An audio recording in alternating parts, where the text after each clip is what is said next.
Hello students. तो आज हम आ गए हैं हमारे वीडियो के थर्ड पार्ट पे, हमारे चैप्टर 1.8 वॉयेजिंग टुवर्ड्स एक्सीलेंस के थर्ड पार्ट पे, जहाँ पर हमने देखा था अब तक कि जो अच्युत गोडबोले जी है, जो हमारे ऑथर है।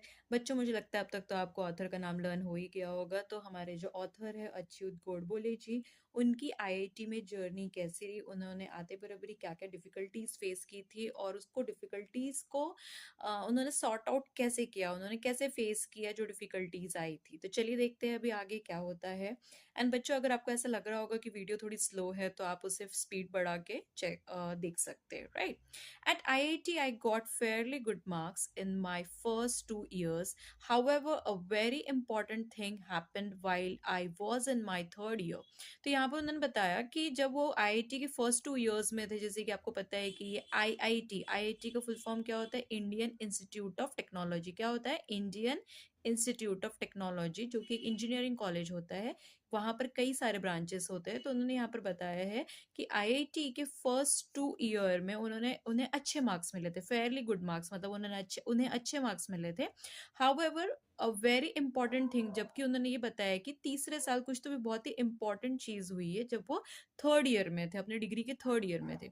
आई came in contact with about 15 to 20 extremely brilliant students, researchers, professors from IIT, TIFR and BARC BARC। तो उन्होंने ये बताया कि थर्ड ईयर में बहुत ही यूनिक चीज होगी। तो क्या बहुत यूनिक चीज होगी कि ऑथर का जो कांटेक्ट है 15 से 20, 15 से 20 बहुत ही ज्यादा ब्रिलियंट स्टूडेंट्स थे, उनके साथ उनका कांटेक्ट हुआ, उनका इंटरेक्शन हुआ। ना ही सिर्फ वो स्टूडेंट्स थे, वहां पर रिसर्चर्स भी थे, थर्ड ईयर में प्रोफेसर्स भी थे। तो ये सभी के सभी को बहुत ही ज्यादा ब्रिलियंट मानते हैं, तो उनके साथ उनका इंटरेक्शन हुआ। और ये सभी के सभी कहाँ से थे? कुछ थे आईआईटी से, इंडियन इंस्टीट्यूट ऑफ टेक्नोलॉजी से, कुछ थे टीआईएफआर से। टीआईएफआर का मतलब होता है Tata institute of fundamental research. क्या बोला मैंने? Tata institute of fundamental research. And BARC, BARC मतलब होता है बाबा एटॉमिक रिसर्च इंस्टीट्यूट। ठीक है, तो ये यहाँ से इन सभी के साथ इनका, यहाँ से जो बिलोंग करते थे स्टूडेंट्स, रिसर्चर्स और प्रोफेसर, वहाँ उन लोगों के साथ हमारे जो ऑथर थे उनका इंटरेक्शन हुआ, उनका कांटेक्ट हुआ।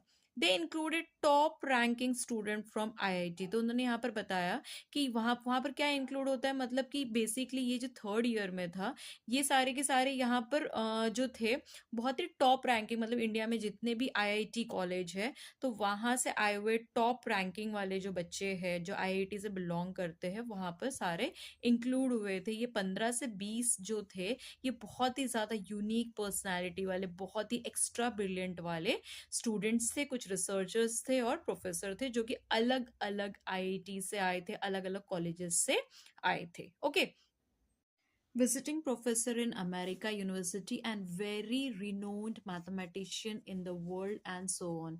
तो यहाँ पर उन्होंने ये बताया कि बहुत सारे, जो मैंने आपको पहले ही बताया था कि 15 से 20 बहुत ही ब्रिलियंट जो स्टूडेंट्स, प्रोफेसर्स जो आए थे अलग अलग जगह से, मैथमेटिशियंस, बहुत ही ज़्यादा फेमस मैथमेटिशियंस है, उनका बेसिकली यहाँ पर ग्रुप बना था। And I was instantaneously attracted to this group. तो यहाँ पर ऑथर बता रहे हैं कि मैं बहुत ही ज्यादा इस ग्रुप के साथ क्या हो गया था?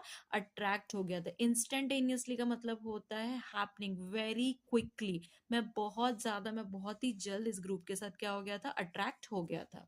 This friendship had a lasting impact on my life. Until that time I use to consider myself somewhat intelligent. तो उन्होंने बताया कि ये जो 15-20 जो बहुत ही एक्सट्रीमली ब्रिलियंट पीपल का जो ग्रुप था, उनके साथ इनकी बहुत अच्छी फ्रेंडशिप हो गई थी। और वो फ्रेंडशिप जो थी बहुत ही आगे तक चली, बहुत ही लॉन्ग लास्टिंग थी। ठीक है, बहुत आगे तक चलना, उनके बहुत ही जिंदगी के बहुत आगे तक होता है ना। कभी कभी आपके जो स्कूल टाइम के फ्रेंड्स होंगे, वो आपके कॉलेज टाइम में भी है, एंड हो सकता है कि after 10 years, 15 years, and may be जब आप बहुत ज्यादा 50-60 ईयर्स के भी हो जाओगे, तभी भी उन उन उन लोगों के साथ आपकी फ्रेंडशिप रहेगी। Until that time I use to consider myself somewhat intelligent. मतलब उनके मिलने तक, मतलब उनके मिलने के पहले तक मैं खुद को इंटेलिजेंट, समवट इंटेलिजेंट समझता था। लेकिन however after I met my friends in our group, I came to know what real brilliance meant. तो इन लोगों से मिलने के बाद मुझे समझ में आया कि रियल ब्रिलियंस किसे कहते हैं, किसे हम कहते हैं कि भाई इंटेलिजेंट होता है ना। जब तक आपके सामने कोई कॉम्पिटिटर ही नहीं रहेगा तो आपको कैसे पता चलेगा कि आप ब्रिलियंट हो कि नहीं हो करके। जब आप कंपटीशन में रहोगे तब आपको पता चलेगा ना कि आप कहाँ एग्जिस्ट करते हो, right. I came to know what हो गया ये। I was actually also very lucky that I came in contact with the great people on the global scale early in my life। तो यहाँ पर वो खुद को बहुत ही ब्लेस्ड फील कर रहे हैं, बहुत ही लकी फील कर रहे हैं कि वो लाइफ के अपने अर्ली एज में, जब वो अपने ग्रेजुएशन के थर्ड ईयर में थे, उसी वक्त ही वो इतने ब्रिलियंट लोगों के कांटेक्ट में आ गए, जो कि कोई पर्टिकुलरली सिर्फ एक ही शहर के नहीं थे, बहुत ही ग्लोबल लेवल पे थे, अलग अलग लेवल पे थे। ग्लोबल लेवल मतलब कि सिर्फ इंडिया के ही नहीं, इंडिया के बाहर के भी, ठीक है। Later in my life, when Mr. Narayan Murthy left Patni to start Infosys, तो यहाँ पर ऑथर ये बता रहे हैं कि जब उनका डिग्री कंप्लीट हो गया उसके बाद का वो जर्नी बता रहे हैं कि लेटर बाद में मिस्टर नारायण मूर्ति, आपको पता होगा कि मिस्टर नारायण मूर्ति जो कि बहुत ही फेमस पर्सनालिटी है, वो कौन है, वो मिस्टर नारायण मूर्ति जी कौन है, वो है इन्फोसिस के हेड, जिन्होंने इन्फोसिस को बनाया, राइट। तो इन्फोसिस बेसिकली कंपनी। तो मिस्टर नारायण मूर्ति ने पटनी जो कि एक कंपनी है उसे छोड़ दिया था। क्यों छोड़ दिया था, रिजाइन कर दिया था, क्योंकि वो अपनी खुद की कंपनी, वो अपना स्टार्टअप करना चाहते थे। और उस स्टार्टअप का नाम क्या था, इन्फोसिस। वो कंपनी उन्होंने खुद की स्टार्ट की थी। तो यहाँ पर ऑथर बता रहे, I started heading Patni software division occupying the same chair. तो मतलब जिस चेयर पर से या जिस डेजिग्नेशन से, जिस पोस्ट से नारायण मूर्ति जी ने पटनी कंपनी को रिजाइन किया था, सेम वही चेयर जो है हमारे जो अच्युत गोडबोले जी को मिल गई थी। मतलब उसके बाद उस वो कंपनी के जो हेड थे, जो चेयरपर्सन थे, वो कौन बन गए थे, मिस्टर अच्युत गोडबोले जी बन गए थे। माई हेड ऑफिस वॉज, ये अपने कंपनी के बारे में बता रहे हैं कि पटनी सॉफ्टवेयर का हेड ऑफिस कहाँ पर है। My head office was in Cambridge, Cambridge में है। कैम्ब्रिज कहाँ पर है, Massachusetts USA, very near Boston. तो यहाँ पर वो बता रहे हैं कि उनका जो हेड ऑफिस है बेसिकली कहाँ पर है, मासाचुसेट्स में, ठीक है। और ये मासाचुसेट्स कहाँ पर है, ये सिटी है, ये सिटी कहाँ पर है, यूएसए में है। और यूएसए मतलब बेसिकली कहाँ पर, नियर बॉस्टन उन्होंने बताया है, very near Boston. It was in fact the adjacent building to the MIT in America. तो उन्होंने ये बताया है कि वो जो कंपनी का जो हेड ऑफिस है जो कि यूएसए में है, वो कंपनी किसके बाजू में, हम रहता है ना एक लैंडमार्क देते हैं, उसके आजू बाजू और भी कोई फेमस चीज होती है, तो उन्होंने बताया कि इनफैक्ट ये जो कंपनी है किसके एडजेसेंट में है, एमआईटी के। एमआईटी का फुल फॉर्म होता है मैसाचुसेट्स इंस्टीट्यूट ऑफ टेक्नोलॉजी। इसके पास में ये भी एक क्या है, टेक्नोलॉजी, मतलब ये भी एक क्या बोलते हैं हम, कॉलेज है अमेरिका में। I had to visit the US every few months in those days. तो वो बता रहे हैं कि वो उस जमाने में वो यूएस में बहुत ही फ्रीक्वेंटली मतलब विजिट किया करते थे। मतलब कि बहुत ही फ्यू फ्यू मंथ्स में बीच बीच में उनको विजिट करने मिल जाया करता था। तो मेरा फोन गिर गया था। ओके, तो यहाँ पर वो बता रहे हैं कि वो एवरी फ्यू मंथ्स में, मतलब कि फ्यू मंथ्स में वो जाया करते थे यूएस में कंपनी के काम से। I use to visit MIT during lunch time to meet my friends. तो वो एमआईटी विजिट किया करते थे, मतलब जो उनके कंपनी के बाजू में जो एमआईटी था, मासाचुसेट्स इंस्टीट्यूट ऑफ टेक्नोलॉजी, उस इंस्टीट्यूट में उनके कुछ फ्रेंड्स भी पढ़ा करते थे या फिर मे बी जॉब कर रहे होंगे। तो वहां पर उन्होंने ये तो मेंशन नहीं किया है कि वहां पे पढ़ रहे थे या जॉब कर रहे थे, लेकिन वो उस इंस्टीट्यूट में अपने फ्रेंड्स से मिलने जाया करते थे। तो वो भी कब मिलने जाया करते थे, उनके लंच टाइम में। Therefore one could see a couple of noble laureates at the dining table. तो उन्होंने ये बताया कि ऑफ कोर्स वो लंच के टाइम पे अपने फ्रेंड से मिलने जाया करते थे।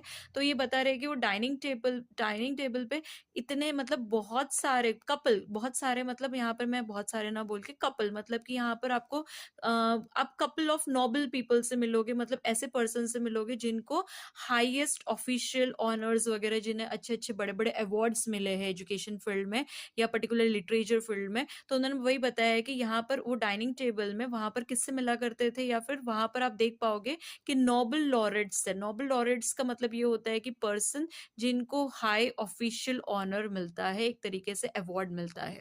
If you worked for an hour from there, तब वो बता रहे हैं कि उस जगह से उनके कंपनी जो उनका बेसिकली हेड ऑफिस हुआ करता है, तो उस जगह से अगर आप थोड़ा आगे जाओगे, मतलब 1 घंटा अगर आप आगे जाते हो वॉक करके, तो आप क्या देख पाओगे, आप क्या कहाँ पहुँच जाओगे, आप पहुँच जाओगे Howard square near Howard university.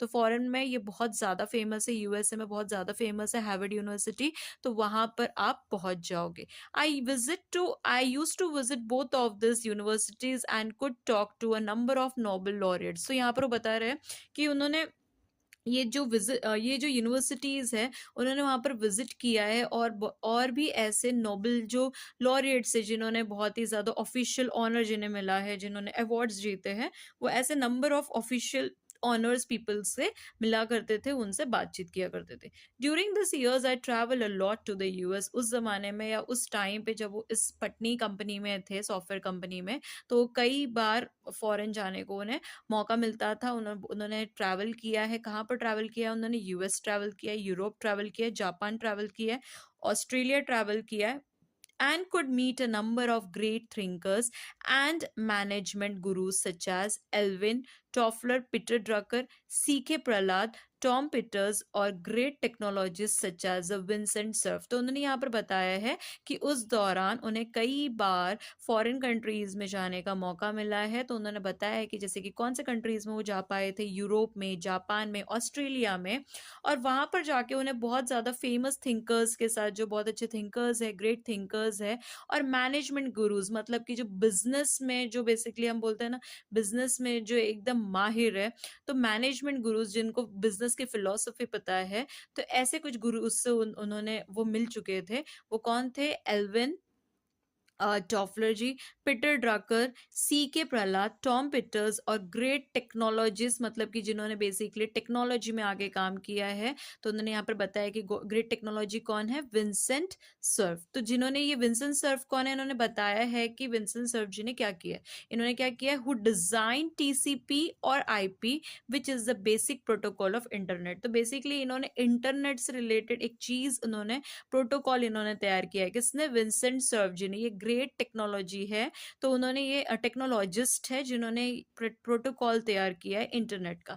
TCP का मतलब होता है बच्चे ट्रांसमिशन कंट्रोल प्रोटोकॉल, और आईपी का मतलब होता है इंटरनेट प्रोटोकॉल। ठीक है, ट्रांसमिशन कंट्रोल प्रोटोकॉल। प्रोटोकॉल का मतलब क्या होता है बेटा? प्रोटोकॉल का मतलब होता है रूल्स, जो रूल्स बनाए जाते हैं कि ये डेटा अक्रॉस द नेटवर्क कैसे सेंड किया जाए, तो उसके रिगार्डिंग उसी को ही हम बोलते हैं प्रोटोकॉल। तो यहाँ पर उन्होंने ये बताया है कि ये सारी चीज़ों की वजह से इतने फेमस पर्सनालिटी के साथ मिलकर बातचीत करके, all this discussion with this greats broadened my horizon। with this greats का मतलब ये होता है ग्रेट पर्सनालिटीज। इस वजह से उन्होंने उनका क्या ब्रॉडन हो गया? उनके हॉरिजन। हॉरिजन मतलब उनकी बाउंड्रीज। अब वो जहां पर है सिर्फ वहां तक के लिए नहीं, उससे भी आगे का उनकी एम क्या हो गया? अभी ब्रॉड हो गए, बड़े हो गए, ग्रेट हो गए, और उनकी सोच भी वर्ल्ड वाइड वाली हो गई, सिर्फ लिमिटेड नहीं रही है। तो अब वो ग्लोबली बन गए, वो सिर्फ पर्टिकुलर जगह के लिए, जहां पर है वहां के लिए नहीं सोचते, वो हर चीज के हिसाब से सोचते हैं। It taught me humility and made me realise that I had to achieve a lot in life. तो ये सारी चीज, मतलब इन्होंने जो ग्रेट पर्सनालिटी से मिले, उसके बाद उन्हें ये समझ में आया कि सिर्फ इतना ही काफी नहीं है, अभी उन्हें लाइफ में जो है उन्हें और क्या उन्हें सिखाया गया, उन्हें ये सब चीजें उन्होंने क्या सीखा? ह्यूमिलिटी। ह्यूमिलिटी मतलब उन्होंने अब रियलाइज किया अपनी स्ट्रेंथ को, अपनी वीकनेस को, उसी को हम बोलते हैं ह्यूमिलिटी। रिकॉग्नाइज करना, रियलाइज करना अपनी स्ट्रेंथ को, अपनी वीकनेस को, and made me realise that I had to achieve a lot in life. तो सिर्फ आईआईटी में उन्होंने डिग्री ले लिया उन्होंने, उसके बाद उन्हें पटनी कंपनी में जॉब लगी, सॉफ्टवेयर कंपनी में, और उन्होंने जो जितने उन्होंने कंट्रीज घूम लिया या इतने ग्रेट पर्सनालिटी से मिल लिया, तो वहां पर डन हो गई कि उनकी लाइफ? नहीं, उन्होंने ये सोचा है कि मुझे जिंदगी में अभी और कुछ सीखना है, और मतलब बहुत कुछ सीखना है। और अब तक उन्होंने जितनी ग्रेट पर्सनालिटी से मिले थे, उससे उन्होंने क्या सीखा? ह्यूमिलिटी। ह्यूमिलिटी मतलब अपनी स्ट्रेंथ और वीकनेस के बारे में उन्हें रियलाइजेशन हुआ, और उन्हें ये लगा कि अभी मुझे जिंदगी में और भी बहुत कुछ सीखना है। The lesson in humility and hard work as well as passion for excellence was going to play a very important and vital role in my life.